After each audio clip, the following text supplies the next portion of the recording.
너는 왜 기독교인이 되려는가? 그래요. 설교 중에 얘기한 것처럼 동학혁명을 일으킨 동학의 일꾼들, 그 다음에 빛의 혁명으로 이끌어준 수많은 시민들, 국회의원들, 그리고 소극적으로 임무를 수행한 군인들, 그 안에 다 선한 양심들이 있었죠. 생각해보면 모든 시대의 모든 사람들이 다 그런 마음을 가지고 살아왔던 것 같아요. 하지만 하나님께서 우리 주 예수 그리스도를 통하여 보여주신 그 길, 그것은 때때로 너무 쉽게 잊혀지고 욕심 때문에, 세상의 영광 때문에 막 흔들리게 되기 쉬워요. 그래서 나는 예수 그리스도를 믿기로 결심을 했어요. 어려서 예수님을 믿었을 때에는 내 삶을 인도해 주세요, 나를 도와주세요, 나를 구원해 주세요, 그런 의미였던 것 같아요. 근데 지금 내가 예수님을 믿고 기독교인이 되어야 되겠다라고 생각하는 것은 그 길이 내가 올바른 길을 걸어갈 수 있는, 사실 나이가 들어도 길을 잃기 쉽거든요. 이 길이 정말 참 인간의 삶을 살 수 있는 길이로구나, 또 이 길이 우리 시대의 희망이 될 수 있는 길이로구나.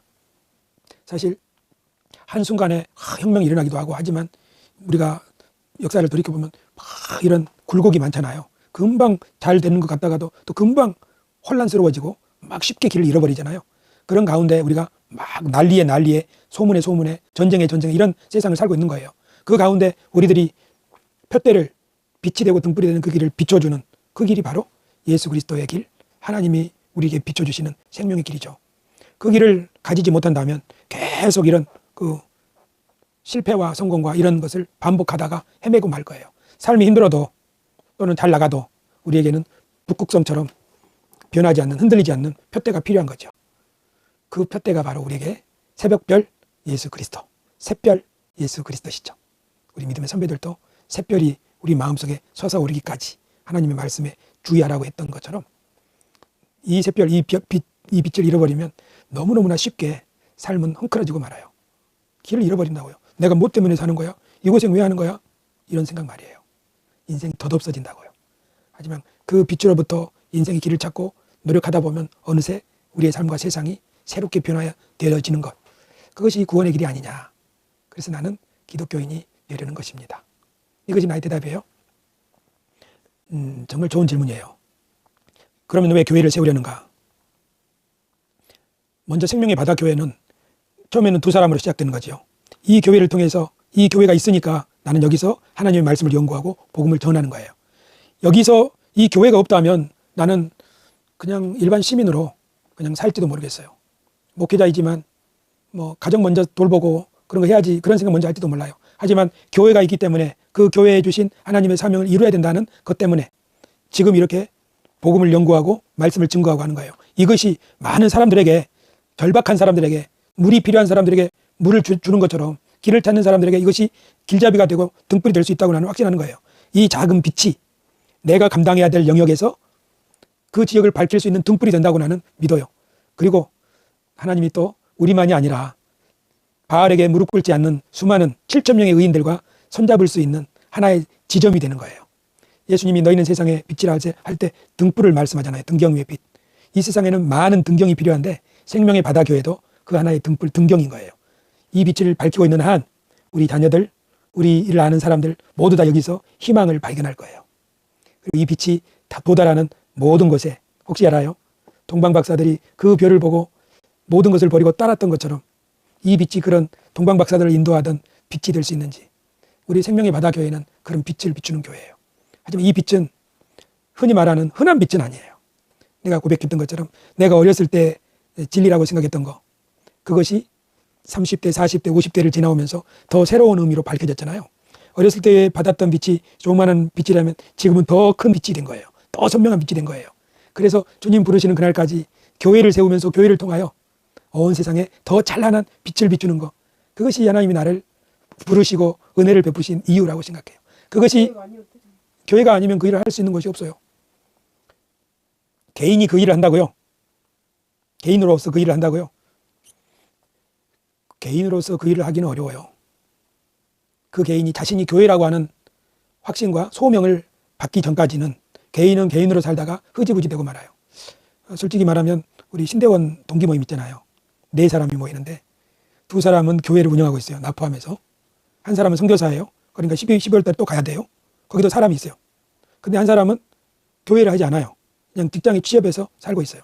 여기는 다른 교회 가서 예배 드리고 그렇게 하고 있어요. 그러니까 뭐가 됐든지, 선교사가 됐든지 작은 개척교회든지 아직 새로 시작하는 교회든지 내가 교회로 부름을 받았다고 하는 그 소임을 내려놓으면 그냥 자연인이 되는 것 같아요. 신앙인으로 살 수는 있죠. 하지만 내가 하나님께 말씀을 받았고 그것을 세상에 비춰야 된다고 하는 그런 사역자로서의 소명은 이루기는 어려운 것 같아요. 물론 그 목사님도 가정을 잘 돌보는 너무나 소중한 일을 하고 계시죠.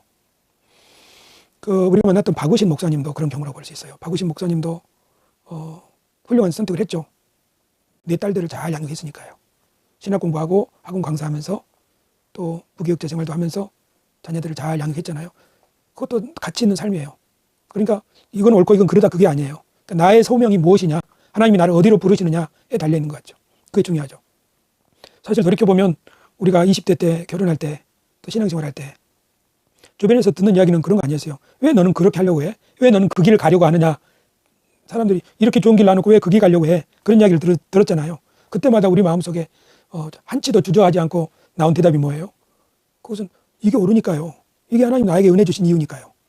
하나님 나를 이렇게 부르시는 건 난 다른 생각을 할 수가 없어요. 그런 거였잖아요. 그러나 전도서에 있는 말씀처럼 심을 때가 있고 심은 것을 뽑을 때가 있고 모든 천하의 만물에 기한이 있어서 그 때까지만 하는 거예요. 그러니까 우리의 부르심이 유효한 그때까지는 그 부르심에 최선을 다하는 것이 중요하지 않을까. 나는 우리 생명의 바다교회가 특별히 나의 부르심이 아주 특별하다고 생각해요. 모든 사람의 부르심이 다 특별한데 가만히 또 나를 생각해 보니까 진짜 교회에서 자랐잖아요. 어려서부터. 그리고 은혜의 복음 2014년 은혜의 복음부터 시작해가지고 지금 여기까지 왔어요. 그리고 이 복음은 내 개인적으로 한국에서 그리스도인으로 성장하면서 말하자면 필요한 경험들, 배워야 될 경험들, 바꿔줘야 될 이야기들의 연속인 것 같아요. 그런데 여기에 미치지 못하는, 이것을 깨닫지 못하는 그런 성도들 때문에 우리 이 한국의 개신교회가 지금 이런 문제를 겪고 있다면, 모세가 미디안에서 먼저 40세에 광야를 지나면서 그것을 경험함으로 출애굽의 백성들을 그리 인도했다면, 내가 겪은 이 일들, 그러니까 우리는 기도원의 은사의 경험들, 교회의 봉사의 경험들, 그리고 은혜의 복음에, 하나님 나라의 복음에, 하나님의 경륜에, 그리고 지금은 이렇게 아브라함 헤셀이나 마커스 보그의 글을 읽으면서 또 도마복음을 공부하면서 어때요? 이 복음이 세상과 소통할 수 있는 이 시대에 그런 복음으로 지평을 열어갈 수 있게 하는 거, 그거 굉장히 중요한 것 같아요. 그러니까 어렸을 때 내가 정죄했던 사람들, 변선한 교수 이상한 사람, 또 천주교 신부 이상한 사람 다 그렇게 봤단 말이에요. 어렸을 때. 근데 알고 보니까 그 사람들의 생각이 더 옳았던 거예요. 내가 그때는 깨닫지 못했던 거지. 이렇게 좋은 아름다운 진실한 신앙을 가지고 있지만 깨닫지 못하면, 사도 바울 표현대로 말하면 열심은 있으나 지식이 부족하면, 그러면은 문제가 되죠. 근데 이거를 깨달을 수 있도록 나누는 장, 그것이 지금 오늘날 시대예요. 이게 바로 유튜브의 세상이고 개방된 인터넷의 세상이죠.